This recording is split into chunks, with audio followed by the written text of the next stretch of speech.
Uma filha que teve a paternidade reconhecida após doação de bens do pai a irmãos tem direito a parte da herança. A decisão é do Tribunal de Justiça de Goiás.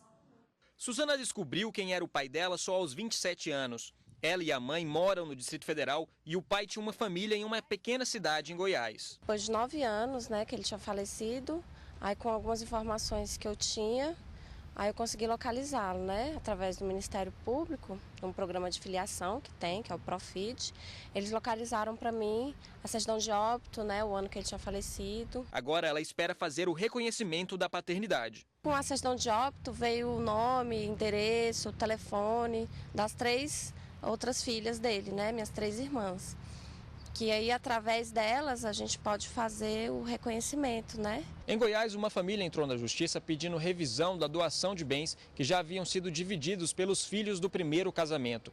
A criança de um segundo relacionamento só teve a paternidade reconhecida após a morte do pai. O juiz considerou que ela também tem direito à herança e que os bens devem ser divididos novamente. Esta advogada explicou que se houvessem mais bens, uma nova partilha não seria necessária neste caso. Deve colacionar da mesma forma e a responsabilidade é a mesma, só que pode ser retribuído, repassado ao herdeiro superveniente em espécie, deve ser.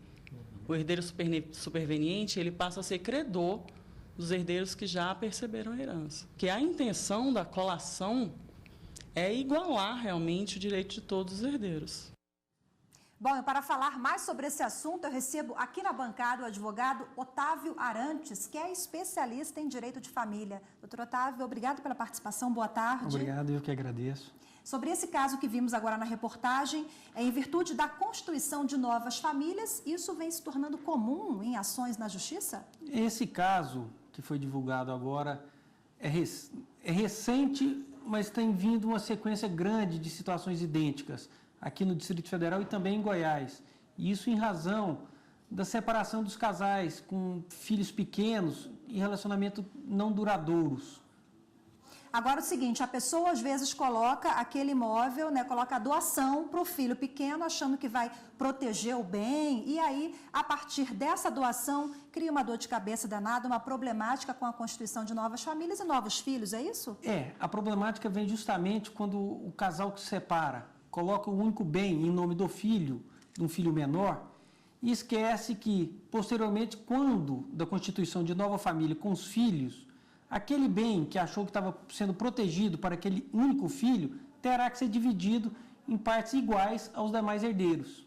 Agora, por exemplo, o filho do ex-marido que já constituiu família com uma outra pessoa, essa outra criança, que não tem nada a ver com a relação passada, Essa criança, por exemplo, ela vai ter direito também? Como é que funciona? Se é filho do doador, sim. Se for filho somente do pai, os 50% do pai será dividido na quantidade de filhos que ele tiver. E se for em relação da mãe, a mesma coisa. Quantos filhos vier após a constituição de uma nova família, será dividido pela quantidade de filhos, em formas iguais, idênticas. Não pode proteger um em desfavor do outro. Agora, isso acontece também quando a pessoa descobre que tem um filho fora do casamento, no meio do caminho, ou no caso de uma adoção, todas essas crianças também têm direito e estão incluídas aí. Filho é filho.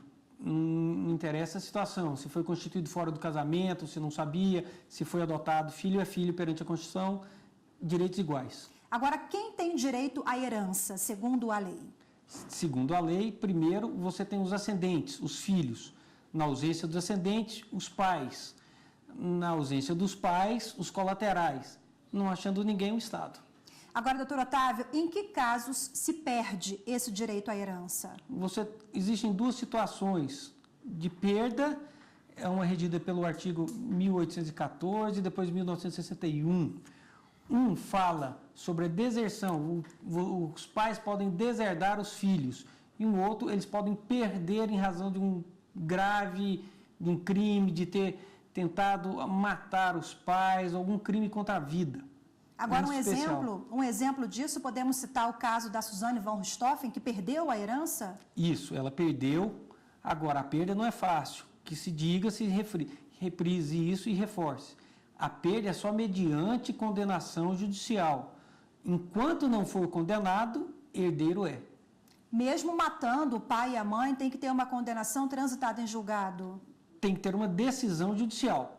O trânsito em julgado, não. Ela, até ser condenada, ela é herdeira. Depois da condenação, tem que saber o efeito do recurso, se foi efeito devolutivo ou suspensivo. Mas da decisão para frente depende do efeito que será atribuído ao recurso manejado. Agora, o que é herdeiro infiel? O herdeiro infiel é aquele herdeiro que, por meio de fraude, por meio de atos ilícitos, tenta buscar vantagem econômica sobre a herança do falecido. Pode-se, assim dizer, ou tentou um homicídio, tentou contar a vida da pessoa, abandonou aquela pessoa, e esse abandono é físico, mental. Se você abandona de forma clara, comprovável, você também pode perder a sua herança. Agora, para finalizar, um filho pode ser deserdado pelo pai por meio do testamento, por exemplo? A vontade tem que ser expressa por meio de testamento e tem suas cláusulas regidas pelo 1961. Lá tem as cláusulas que você pode pedir deserção, mas essa deserção será submetida ao judiciário quando da abertura da sucessão. Deverá ser validada ou não pelo judiciário, mas pode sim. Ok, doutor Otávio Arantes, que é especialista em direito de família, muito obrigado pela participação conosco. Eu agradeço e estou à disposição sempre que precisar. Obrigada, até a próxima.